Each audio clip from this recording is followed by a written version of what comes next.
女人坐拥千亿豪宅，不仅有超高颜值，还有个可爱的儿子，关键丑老公还早已离她而去，这不是妥妥的人生赢家？只可惜原主是个十足的家暴女。梅尔穿越到这里后，一直想要弥补和儿子的关系。原作中长大后的儿子会亲自复仇，而她就是那个一直虐待孩子的母亲。前世被酒醉父亲虐待的梅尔知道家暴对于孩子会是多大的伤害，她必须先抚慰孩子的创伤。接受现实后，立刻询问亚达在哪里，却被告知孩子已经病倒，是否要像以前那样处理？梅尔疑惑地询问以前是怎样的，就是把门锁上，直到少爷痊愈为止。梅尔没想到原主竟然对孩子那么残忍，立刻愤怒地前往亚达的房间，就看到一个虚弱的小身影独自躺在床上，甚至没有一床像样的被子。亚达也没想到这时候妈妈会来，还以为是来责怪他的，发抖地解释着自己不是故意生病的，道歉着一点也不痛，不会给妈妈添麻烦的。这个样子深深刺痛了梅尔的心，原来只是在小说层面看待，真实的看到亚达的样子还是难以接受，询问着是女孩子为什么那么瘦，没想到亚达竟然几天都没给她吃饭，连忙让侍女去准备点吃的。亚达看到妈妈靠近更是害怕，梅尔摸到孩子的身体非常烫，看样子状态很不好，伸手想要摸摸她的头，没想到亚达下意识的就哭着道歉，不停的说着不会给妈妈添麻烦。梅尔只能温柔的抱着亚达，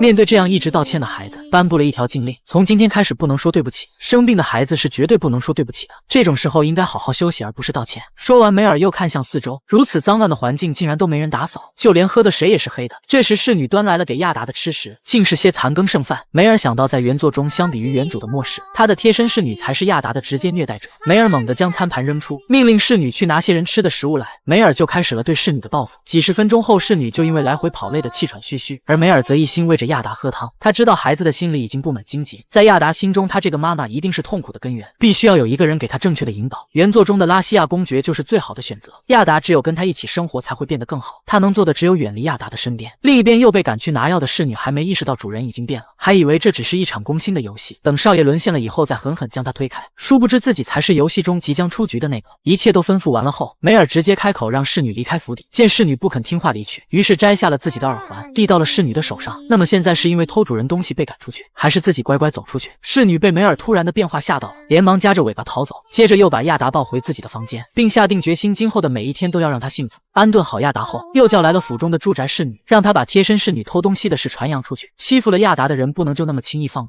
还不忘让侍女转告所有人，今天有人再敢欺负亚达，他都不会轻易放。第二天一大早，梅尔就前往拉西亚公爵府。侍女很担心梅尔就这样没有邀约的前去。公爵是一个非常冷血无情的人，曾经拒绝过的女人也是数不胜数，甚至在社交界也是臭名昭著的存在。梅尔虽然信心满满的前往，心里也做好了被拒绝的准备。为了让他成为亚达的养父，就算是低头也要见到。很快马车就到达了公爵府，骑士看到上前询问是否有预约，梅尔直接一招颜值暴击给了士兵一点小小的震撼。果然颜值高还是有用的，随口一句话有预约，骑士就相信了，还坚定地认为像天使一样的女人是不会说谎的，随即就带着梅尔见到了传说中的拉西亚公爵。女人为了给孩子谋得一个更好的前程，不惜利用美色成为公爵的未婚妻。在来的路上，梅尔想过自己会被拒绝，没想到那么快就顺利进入公爵府。当看到公爵的真人后，梅尔才算明白为什么无数少女对他前仆后继，真是个帅到犯规的男人。但说出的话却让人胆颤，竟然敢没经过预约就擅自以我的名义进来，你最好给我一个合理的理由。梅尔立刻诚恳地道歉，如果不这样做，你就不会见我。不过您明知道是个谎言，为何会让我进来？公爵只是一笑，以前也有很多女人追我，像你这样大胆的还是第一个。虽然你长得很漂亮，假使你没有一个让我满意的答复，我也会毫不犹豫毁掉你漂亮的脸蛋。果然是传闻中毫无情面的公爵，原作中他也是对女人毫无兴趣，并且还无比憎恨追他的女人。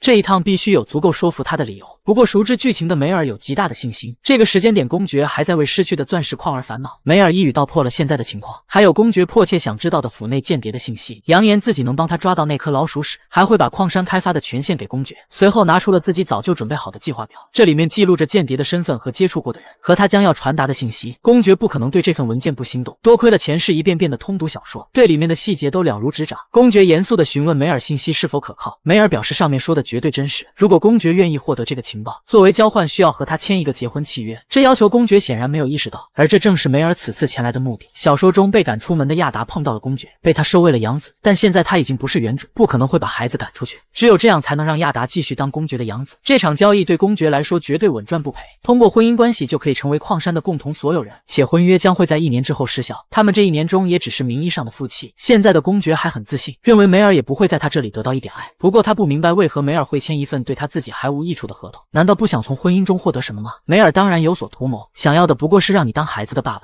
不过他现在不能这样说出口，只能告诉公爵之后就知道了。就这样，两人达成了初步的协议，梅尔也要回家看孩子了。等梅尔走后，公爵突然发出一声轻笑，真是个有趣的女人，也许试一试也不错。回到家，梅尔就立刻前去看儿子，已经让侍女安排了朝南的房间。亚达服药后已经睡下了，这样好看的孩子绝对不能让他变坏，现在能做的也只有好好照顾他。来到厨房，做了各式各样的小点心。就在放进烤箱时，传来了砰砰的声音。梅尔疑惑地转头看去，竟是她死去丈夫的妈妈，梅尔的婆婆。她对儿子的去世都丝毫不在意，却觊觎着他留下的财富，绝不能让财产变成她的。梅尔将女儿带到了接待室，婆婆开口就是数落梅尔穿的太艳，作为寡妇就应该穿黑色衣服，还说是梅尔害死了她的儿子。梅尔也不和她废话，直接进入主题。你今天来不会是为了说这些吧？当然，我是来要回我儿子的遗产的。你认为你还能住在这座豪宅吗？梅尔也毫不客气，这座豪宅是属于我和我的儿子的，我可是有自觉的遗嘱的。女人听到这话顿时不淡定了，她一直都在寻找遗嘱。梅尔知道女人是不可能找到的，原主在拿到遗嘱的第一时间就将它藏到了谁也找不到的地方，这也是梅尔能得到豪宅的原因。遗嘱就放在银行了，相信你也无法伪造。在帝国中，银行就算是皇室成员都无法染指。女人也很清楚这件事，只能愤怒地离开。麻烦的人走了，现在唯一要做的就是让亚达能够开心过好每一天。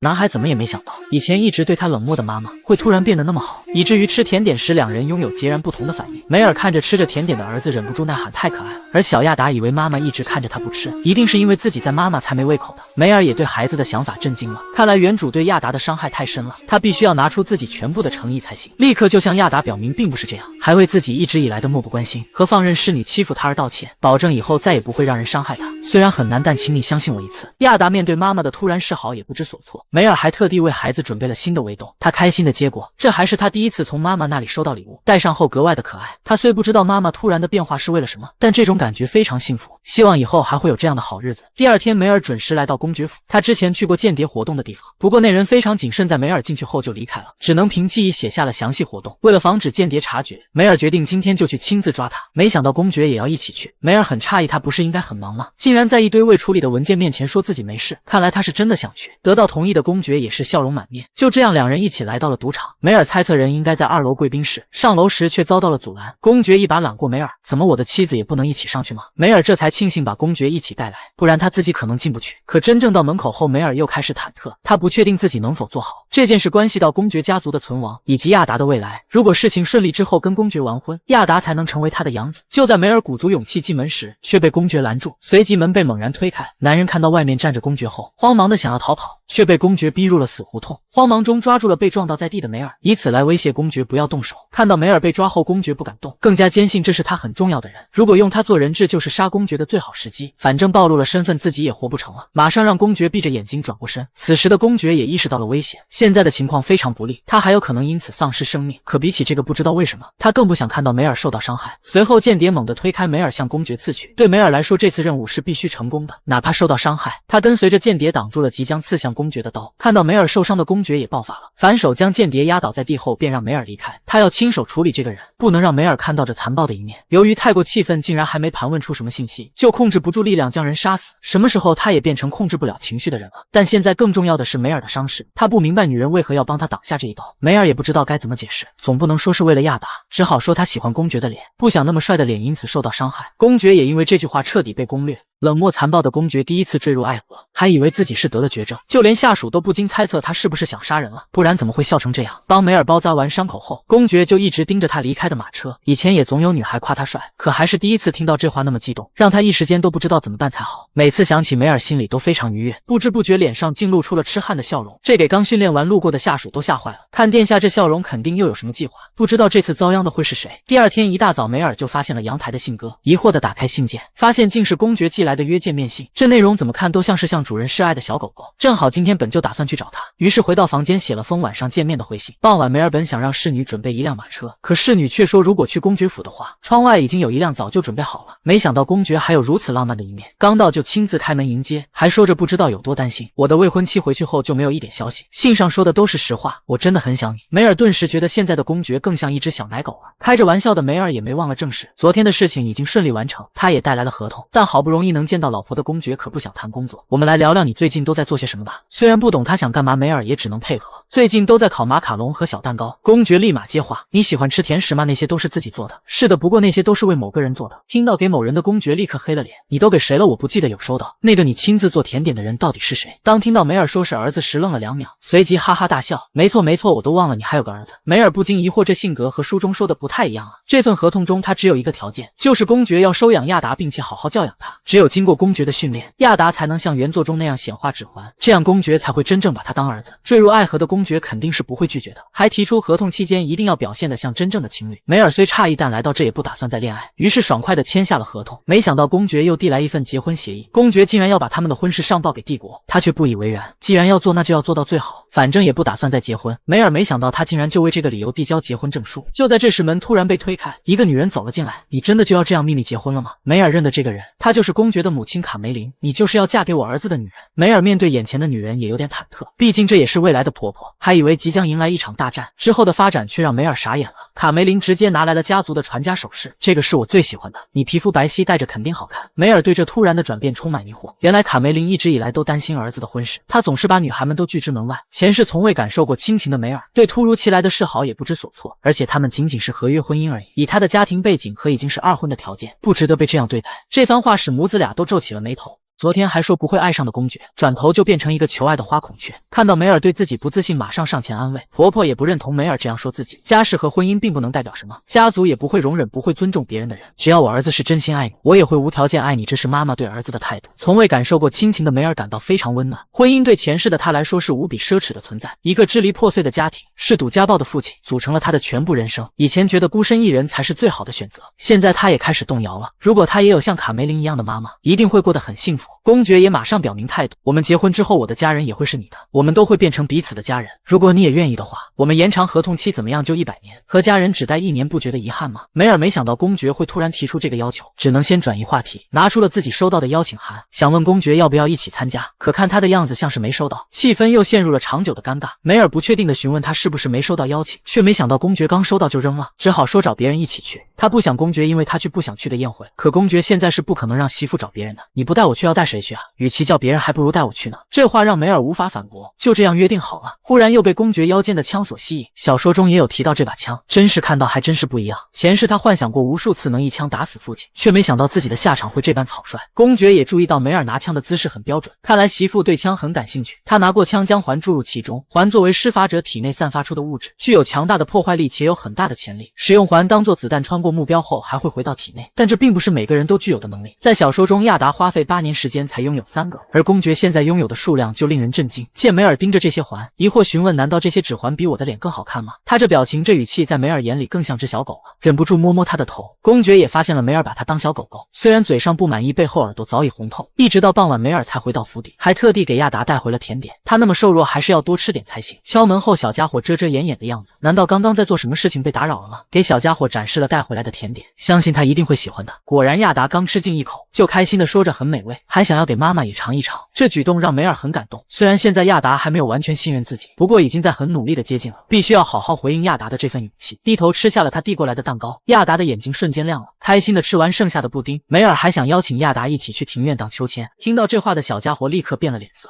女孩坐拥100亿遗产，还有个爱送钱的婆婆和可爱孩子，可惜原主是个家暴女，就连孩子最爱的秋千也要亲手摧毁，给亚达的内心留下不可磨灭的伤害，以至于成为皇帝后还回到府邸为自己编织秋千。梅尔想到书中亚达的遭遇都不由心疼，还好及时帮亚达修好了秋千，希望能稍微弥补孩子的创伤。果然亚达看到秋千后格外的开心，不过对孩子的道歉还是不能少，保证自己再也不会让他受到伤害。却没想到小亚达竟还给他准备了礼物，慌张的就想去拿，不小心被脚下的石头绊倒。梅尔连忙上前查看，小家伙即使膝盖已经磨红，也坚强地说着没关系。梅尔非常理解亚达的心情，前世的他也是这样，因为害怕挨骂而忍受所有痛苦。他温柔地抱向亚达，就像拥抱小时候的自己，以后在妈妈身边不用隐藏自己，痛苦并不是你的错，下次也要大声说出来。他一定会给亚达全部的爱，那么可爱的孩子不能因为童年的创伤变坏。催促着发呆的亚达回去擦药，没想到小家伙突然大喊可以牵着我的手吗？得到同意瞬间喜笑颜开，也许亚达一直都渴望着妈妈的爱吧。回到房间后扭捏地背着手，其实这是我刚刚在房间做的，不知道妈妈会不会喜欢。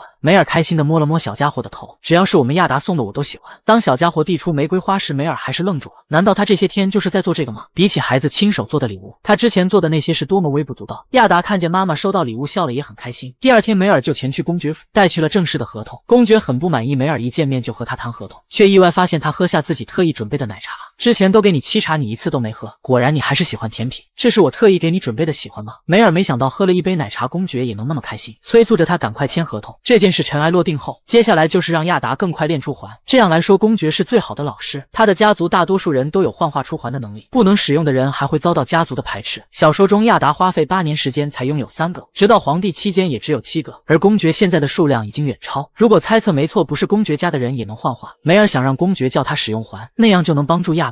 公爵却乘机提出了一个条件：你每天亲我一下，我就教你。梅尔无奈地翻了个白眼。公爵现在好像很爱开玩笑，奈何吃不到豆腐也只能答应老婆，这样还能多一些见面的时间。梅尔还了解到，公爵府内能使用环的人只有3个，其中就有原作中教导亚达的老师。想要先去认识下这3人，醋刚子哪能同意？不爽地抱怨着，这样单独相处的时间就被打断了。可是我们结婚后也会认识的，所以想让你先介绍给我。最后，公爵还是败在了美颜暴击下。所有人都没想到，仅1个星期没见的殿下，突然就摆脱了单身。罗斯拿着信件不可思议的研究，最后2人达成了共识，这一定是结成新联盟的意思。为了掩人耳目才这样说的，因为殿下是绝对不会喜欢女人的。而下一秒就被眼前的场景震惊，自家殿下不仅带着个女人来了，还笑得无比灿烂，这一定是个梦吧？公爵完全无视下属的表情，自顾自地介绍着梅尔。原作所说希泽特是一头银发，那这2人显然不是。可等了许久都不见公爵介绍，疑惑地回头询问：你不是要介绍我们认识吗？他们随便叫就行了，不知道叫什么就行了。梅尔简直要被他气死了。公爵这才介绍了指挥官罗斯，对鲁格还是只字不提。等梅尔和公爵走后，2人坐在地上百思不得其解。我离开城堡期间，殿下是出什么事了吗？你觉得殿下会出事吗？罗斯无奈叹气，做了10年指挥官还是看不明白，没想到遭到鲁格嘲讽10年也只有一个环。就在2人争吵之际，一个银发男人走了进来。几天后，梅尔来到海伦家的宴会，还好几天前恶补了贵族的信息，其中有封信非常奇怪，因为是匿名的，现在完全不知道是谁寄的。这时一个女人打断了梅尔的思绪，梅尔认出了这是奈菲尔夫人，上来就询问梅尔是不是要结婚了。这个问题也在意料之中，没想到还有人在背后嚼舌根，说他是要靠婚姻晋升上流社会。梅尔直接说出了结婚对象是公爵，引发了背后人更大的议论。奈菲尔夫人带着梅尔离开了这里，梅尔并不知道奈菲尔夫人是敌是友，不想夹在中间，匆忙找借口离开。转头看到个熟悉的男人，看徽章是布莱克家族的，印象中并没见过，为何那么眼熟？思考着，没想到男人竟直接走了过来。你是在想我们曾经是否见过吗？梅尔一瞬间不知道该怎么办，但在书中原主并没见过这个人，不好意思，我们不可能见过。随后男人便道歉离开，可梅尔始终觉得这个人非常熟悉，难道是因为他和父亲相仿吗？转头就被公爵吻住了手，梅尔尴尬的抽回，让公爵不要在公共场合做这种事。可是我很想你了。梅尔直接无语，我们明明昨天才见过面，一日不见如隔3秋。随后开心的和媳妇十指紧扣，面对大家的目光，梅尔害羞的让公爵低调点。公爵丝毫不在意，这有什么关系？无论如何我都是你的。这话让梅尔更加脸红，结结巴巴让公爵跟他去别的地方，这里太多人看着了。别跟我说你是害怕被那个满脸皱纹、肚子突出的丑男人看到，你对那个人好像很感兴趣，甚至还和他说话了。梅尔这才知道公爵突然这样是怎么回事，没想到他还会嫉妒一个肚子突出的叔叔，赶紧解释着他们没有关系，好笑的看着小狗狗公爵，既然这样就把注意力集中在我身上，别想其他事情了。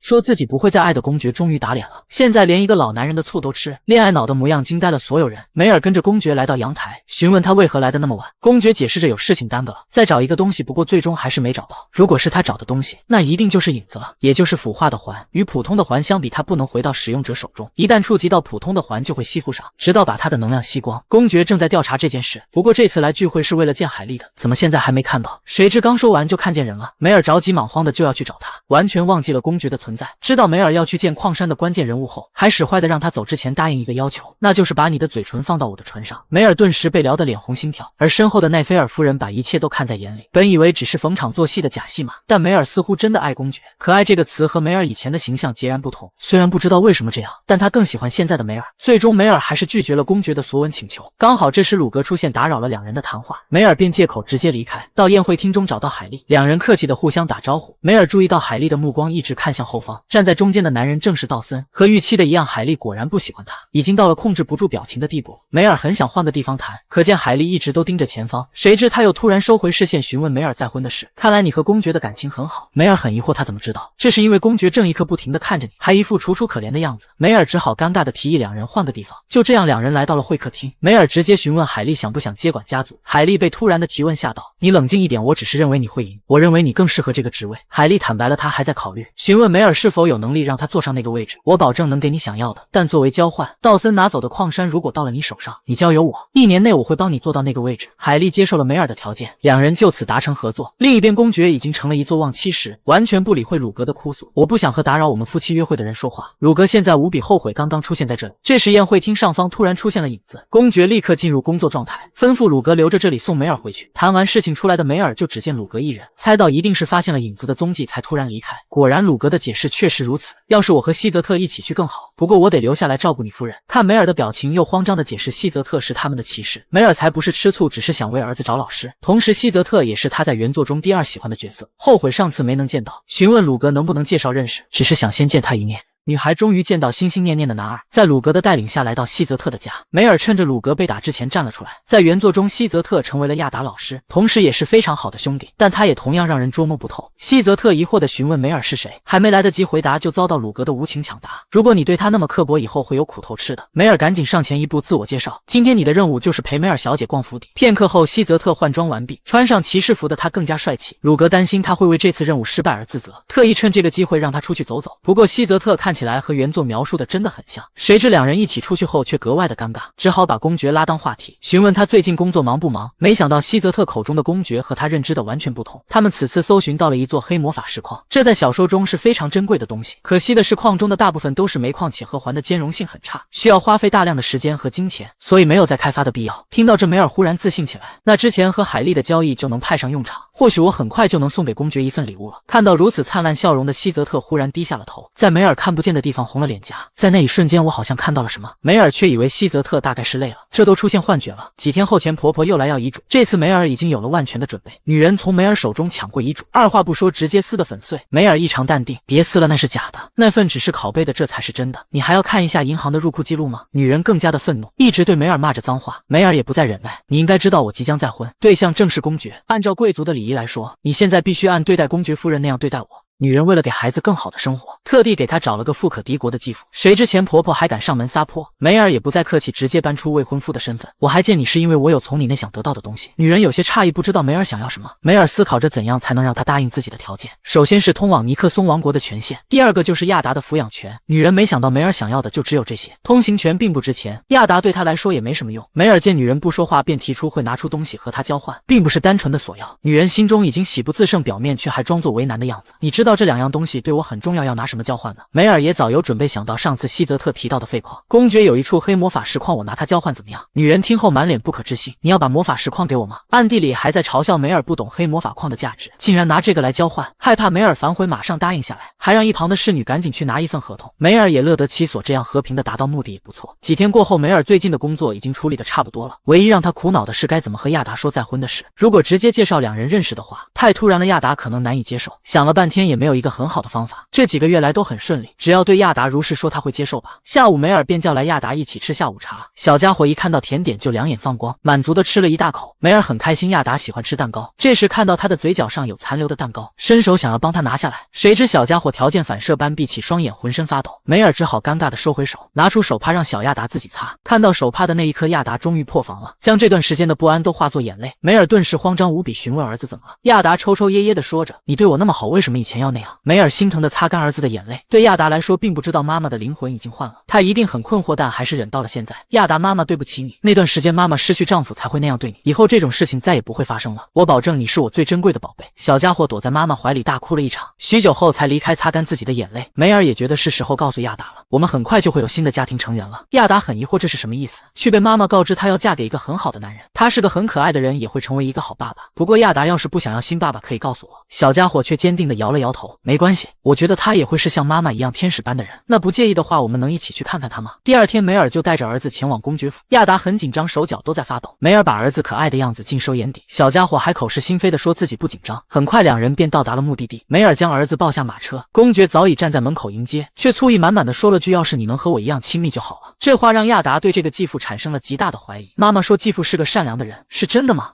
速刚公爵又吃醋了，对象还是自己未来的儿子，这让小亚达对妈妈的话产生了怀疑。几人来到早就准备好的餐桌前，亚达却因为椅子不合适而局促不安。梅尔得知后直接邀请儿子坐到腿上，亚达犹豫着这样不合理，便被妈妈直接抱到了腿上。刚做完这个动作的梅尔就感觉被一双视线紧盯，见梅尔看过去的公爵立刻恢复微笑，但刚刚的表情还是被亚达看到。他发现继父一直用可怕的表情看着这边，认为一定是自己不礼貌的行为惹得他讨厌了。可事实是小亚达想太多了，这个未来的继父就是爱吃醋而已。下一秒就露出了狐狸尾巴，向梅尔诉说着对亚达的期待，迫不及待的想要多了解一些，让他坐到我的腿上如何？相信我能够照顾好他。亚达也没想到会有这种展开，虽然对面的养父看起来很吓人，但他还是选择相信妈妈的话。妈妈说继父是一个善良的人，他也能看得出来他非常喜欢妈妈，最终还是答应了这个请求。公爵也成功让亚达坐到他的腿上，这熟练的操作让梅尔不由有些惊讶。公爵的样子看起来经常照顾孩子，他却得意的说自己什么都擅长，还一边给亚达拿来了最爱的马卡龙。这一幕让梅尔深信他会是个好爸爸，甚至他们看起来也十分的相似，就像是亲父子一般。帮亚达擦拭着嘴角的残留，亚达也渐渐放下刚刚的恐惧。三人愉快的聊着天，直到甜点都消灭光，小亚达也在爸爸的怀里睡着。我想我们的儿子已经累了，叫来侍女带亚达去房中睡觉。两人则来到花园中散步。公爵询问着梅尔喜欢什么花，却得到了想要在花园放一个秋千的答案，因为那是亚达最喜欢的。这让才喝了一碗醋的公爵再加一碗，可是能怎么办呢？那也是他的儿子。于是又询问梅尔是否喜欢这个花园。是的，这里和我上次与希泽特散步的地方感觉不一样。公爵顿时黑了脸，我怎么不知道这件事？梅尔还解释着是鲁格让他护送的。为了不让梅尔担心，公爵强压下了心中想打人的冲动。我想我只是因为你在身边太紧张了，我们的手也会时不时的触碰到。走了那么久也累了，去一个放松的地方吧。那边的花园还有一个秘密区域。梅尔听后瞬间来了兴致，小说中也有提到那个地方。为了让儿子尽早掌握魔法，女孩请求未婚夫教导自己，谁知只是随意的一个尝试，就召唤出罕见的金色魔法环。而在原作中，亚达练习了8年才召唤出一个，期间历经了非常痛苦的练习时间，常常躲在一个花园的秘密角落哭泣。这就是公爵即将带梅尔去的地方，果然是个非常漂亮的角落。公爵介绍着这里还有一个座位。就在梅尔犹豫地看着仅能容纳一个的座位，思考着要不要去坐时，公爵已经一屁股坐在上面了。你不是要让我坐这里吗？公爵微笑地拍了拍自己的大腿，我想你坐这里就行。说着一把将梅尔揽入自己怀里，遇见你对我来说非常幸运。说话间，梅尔的脖子上就多了一条项链。梅尔疑惑地看着，询问着是什么。这是我送给你的结婚礼物，我希望你能喜欢。梅尔感知出里面含有环的力量，突然想起上次让公爵教他的事，询问他是否记得。当然了，你说的每句话我都记在脑海里。梅尔顿时害羞，公爵怎么总能说出这种情话，眼睛都不眨一下。在梅尔的要求下，公爵决定今天就教他如何使用。其实早就为梅尔学习准备了礼物。梅尔看着这把情侣手枪，思考着下次要不要给他带点亲手做的曲奇。公爵在一旁坦白着他生来就会使用环，在教人上并没有希泽特擅长，不过他是不会让希泽特来教梅尔的。梅尔无语，不知道为何公爵对希泽特有那么大的敌意。公爵简单的指导梅尔怎么使用环，就这样在这样会结束了。梅尔一脸懵，这样就结束了吗？他甚至都不知道怎么召唤出环。公爵却提议先开几枪找下感觉，想到亚达在骑士团的帮助下都要8年才成功，自己应该不会那么容易，抱着试试看的心态举起枪，按照公爵说的感受那种感觉，猛然按向发射键。让两人没想到的是，不远处竟然真的盘旋着一枚金色的环。梅尔不可置信的看向自己的手，没想到试一试竟然真的成功了。第二天，梅尔回到自己府邸，梳理着最近发生的事情，一切都太过于顺利，反而觉得不安。现在的发展已经超脱了原作的剧情，总觉得后面会有大事发生。思考着，侍女突然大叫着不好了，看着脸色巨变的侍女，不好了，皇帝陛下！侍女话还没说完，就被随后进来的人推到一边。梅尔，我来接你了。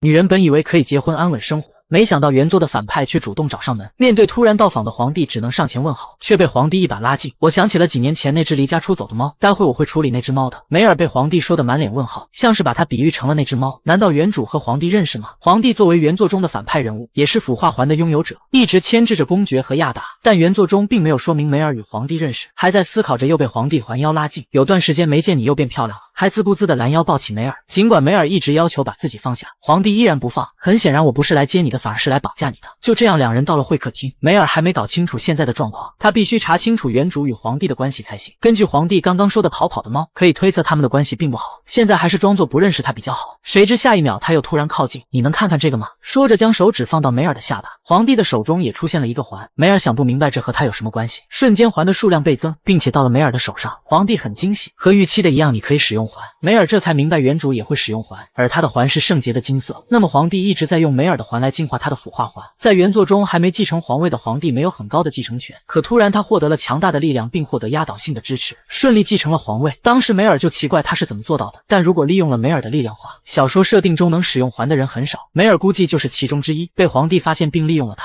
但是原主并不想被利用，所以匆匆嫁给了前夫马歇尔子爵。如果她有了丈夫，作为皇帝的她就不能轻易去找梅尔了。现在子爵死了，皇帝这才找上门来。随后梅尔看向自己的手，发现环竟然已经进化了，皇帝也非常得意，看来你的环还记得我。现在这种情况非常不乐观，还有皇帝不会轻易放走梅尔，但还是开口说明自己是时候离开了。皇帝又突然抓住梅尔的手，我还没说完呢，看来宠物流浪太久就会变得不听话，就算这样我也不会让你走的。我不知道你和公爵结婚是有什么计划，那个以对女人不感兴趣而出名的公爵应该是不可能爱你的，所以你们一定是契约婚姻，唯一真正爱你的人只有我。梅尔知道皇帝表现得如此深情是为了利用他，这些男人总是爱谈论感情，就像前世的赌鬼爸爸也总是打感情牌，最终的目的都是为了自己的利益。现在的他不想再受到伤害和折磨，现在他的身边已经有公爵的存在，就像公爵说的，他们会成为一家人，在这个世界是有真正关心他的人。随后果断收回了自己的手，对不起，我不能认同陛下的话，因为我知道还有一个人真正爱着我。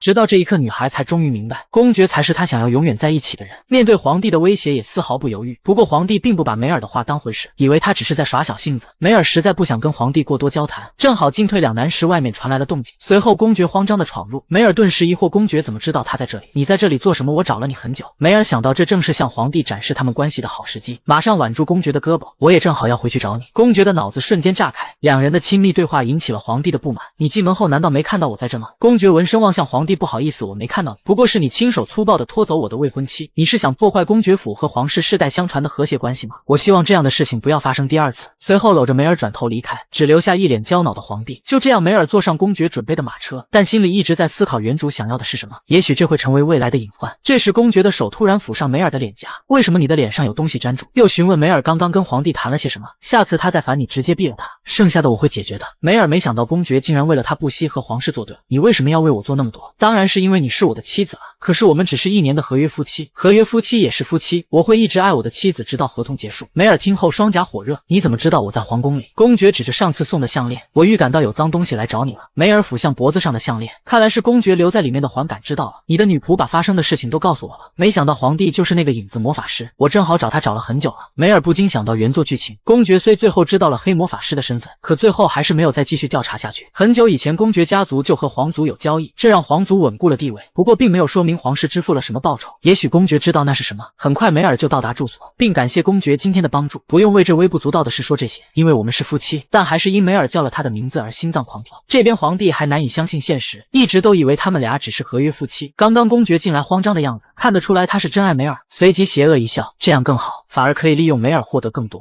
所有人都不敢相信，帝国最厉害的魔法师竟然因为一袋饼干而吃醋。经过上次的事件后，梅尔一直想要感谢公爵，刚好今天要给亚达做饼干，便多做些准备送过去。可侍女今天送来的模具竟是爱心款，只能希望公爵不要过分解读。片刻后，梅尔便将饼干打包到达公爵府，向侍卫说明要给公爵一个惊喜，希望他们不要通报。谁知刚走进去就碰到了鲁格，罗斯也随后赶来。梅尔想着反正饼干很多，想给骑士们也分一些尝尝。罗斯非常开心，他最喜欢的就是吃甜食了，但是因为殿下不喜欢，我们都很少吃。听到这话，梅尔愣住，公爵原来不喜欢吃甜食啊。鲁格又在一旁补充，哪里是不喜欢，简直是讨厌的程度。于是梅尔把剩下的饼干全部递给了罗斯，既然公爵不喜欢吃甜的，这个就当做给大家的礼物吧。看来只能想想送别的礼物了。直到梅尔走后，公爵才出来。刚刚环感应到梅尔来了，前来寻找，没想到他竟然那么快就走了，后悔自己没有早点赶出来。这时罗斯开心地抱着一篮子饼干跑来，激动地说着，梅尔真是太棒了，我从没吃过那么好吃的饼干。完全没注意自家主子的脸已经黑了，抬头就看到公爵已经咬牙切齿了。这是梅尔送你的饼干吗？吃了这些饼干应该精力充沛吧，下周的训练计划看来要加强才行。罗斯现在内心无比后悔为什么要来炫耀，鲁格也抱怨他怎么突然就没脑子了。两人身后的公爵却想到了留住梅尔的办法。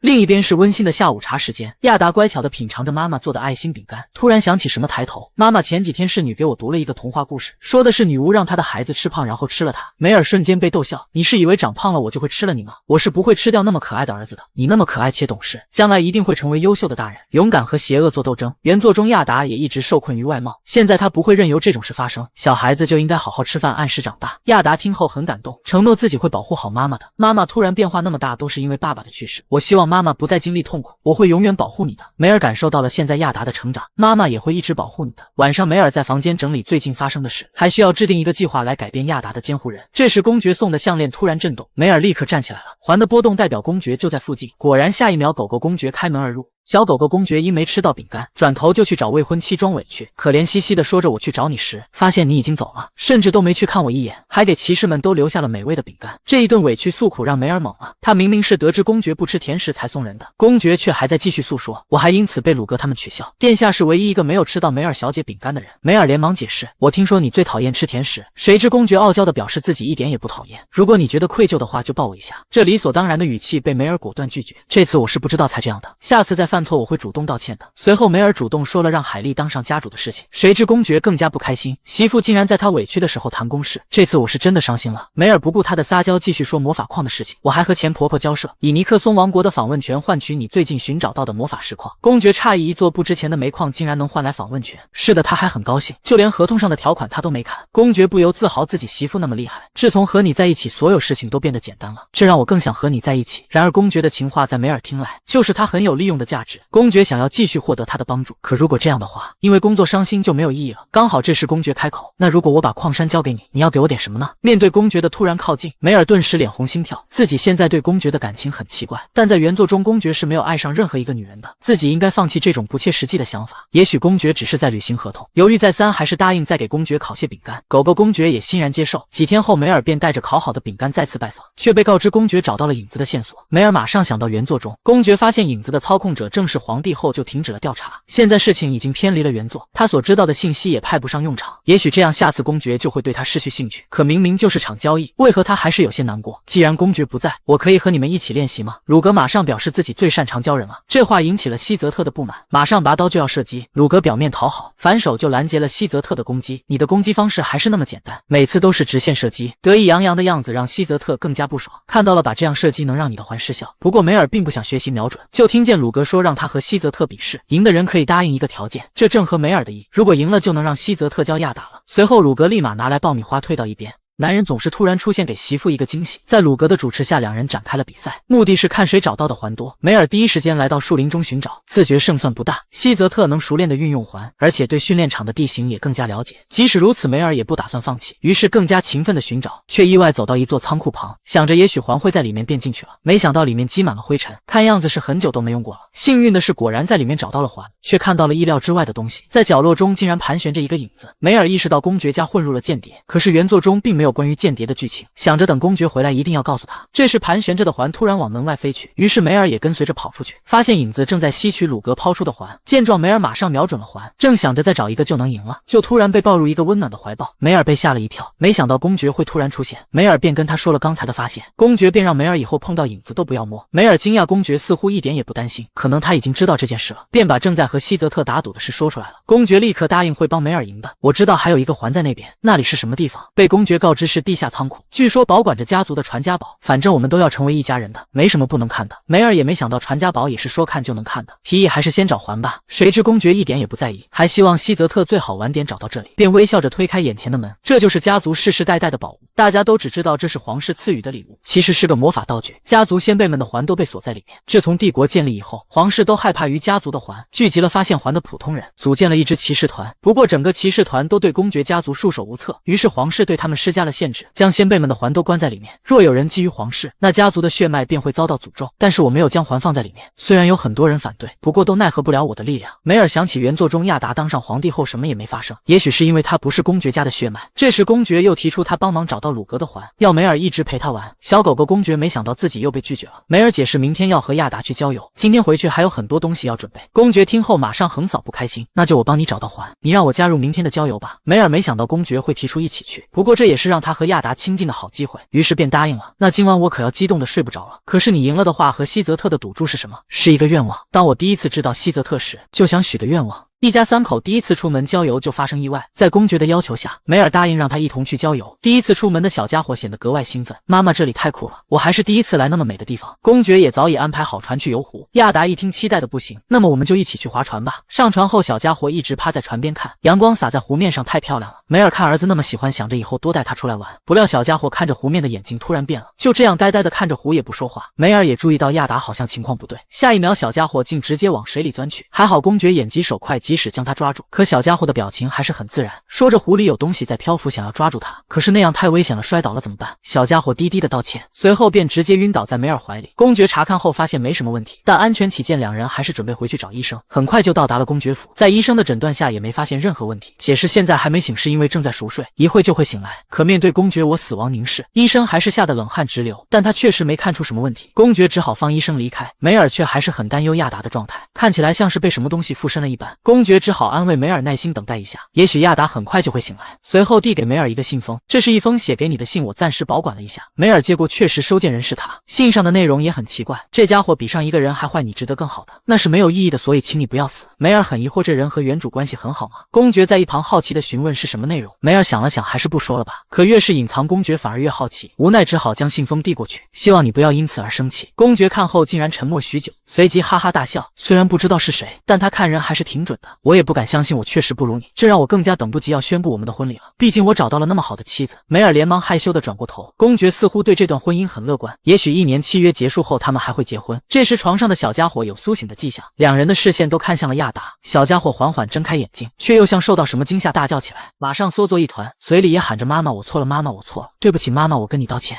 儿子突然失去记忆，让女人再一次放弃未婚夫。看到亚达惊慌失措的样子，公爵快步上前安抚，并询问小家伙记不记得自己。果然，亚达一脸茫然地看着公爵。梅尔这才知道孩子真的失去记忆了，还好医生说这种情况只是暂时的，但对梅尔来说却是不小的打击。很久之前，亚达见到他也是这样，原本以为一切都过去了，看来孩子的内心还是有创伤的。梅尔又再一次坚定了内心，契约结婚1年后还是离开为好，也应该控制自己的心，这样才能好好和公爵说再见。果然几天后便恢复了记忆，也忘记了自己曾失忆的事情。不过梅尔还是很担心，忧愁的样子连对面的海莉都看出来了。夫人，你是有什么烦心事吗？还是第一次看到新娘在婚礼前不开心？难道是和公爵吵架了吗？梅尔没想到海莉会那么关心他，在原作里他并不是那么友善的人，想着他是不会和公爵在1年中吵架的，这只不过是一场维持1年的商业关系。于是告诉海莉是因为儿子的事情忧愁，海莉也立马表现出了对亚达的担忧。谢谢你的关心，孩子现在已经恢复了。现在我们回到主题吧，这是我对未来计划的文件概述。那我们先从最重要的事情开始吧。希尔恩的内部需要大规模的人事措施，可是希尔恩是个保守的地方，肯定会遭到反对的。相比于海莉的犹豫，梅尔却十分坚定，只有这样做你才能稳固在家族中的地位。你看这个是以道森为中心的旁系联盟，海莉拿起发现不仅是真的，而且非常详细，有些还是内部保密的信息。当然能知道这些多亏了小说。那现在我有什么要为你做的吗？梅尔拿出了一份资料，调查的时候第一次看到这个人就很震惊，只觉得很可疑，却没想到和希尔恩家族有关联，是上次宴会中遇到的布莱克男爵。调查说是道森的亲信，可是怎么也想不起这段剧情。然而海莉并没有在宴会中遇到，如果海莉没有什么信息的话，他还需要密切盯着布莱克，因为在调查的信息中说明道森非常信任布莱克，可他们不可能毫无理由就联系在一起，两人之间一定有旁人不知道的交易，现在还不清楚他们到底是因为什么往来。海莉也不知布莱克是什么重要的人物，据我所知布莱克非常有礼貌且人脉很广，还经常参加社交派对。梅尔没想到外界对布莱克的评价是这样的，可上次宴会对自己表现得很不礼貌，海莉甚至对梅尔的话产生疑惑，认为是他认错了人。梅尔分明记得那个人带着布莱克家族的徽章，脸也和调查的画像一模一样，第一次见到他就很熟悉。布莱克男爵到底隐藏着怎样的秘密？速刚公爵竟然连妈妈的醋都吃，希望妻子只对他一人笑。在梅尔的拜托下，海莉信心满满的接下调查布莱克男爵的任务。等这件事告一段落后，他就能安然的离开这座城市。这时迎面走来的侍女脸色非常难看，梅尔害怕的询问发生了什么事。侍女如实说明了亚达的情况，现在他待在房间里不吃不喝。于是梅尔决定带些甜点去亲自看望儿子。自从那次调湖事件以后，亚达就变得和以前不一样了。本不想与他牵扯太深，反正最后都是要离开的。可明明欺负亚达的人是原主，为什么要让他来承受失去儿子的痛苦？只能在离开前给亚达留下些美好的回忆。进门就看到亚达躺在床上，马上拿出他最爱的甜点，但是亚达看到后也没有任何反应，反而询问梅尔游湖那天发生了什么事，为什么掉进湖之后的记忆完全消失了。梅尔想到医生说的话，对孩子最好隐瞒事实，没想到亚达竟然会意识到不对劲，只好找借口说是受到惊吓。可亚达还是对此表示怀疑，看着妈妈脑海中还会浮现被骂的样子，可脑中的妈妈和现在的简直判若两人，不知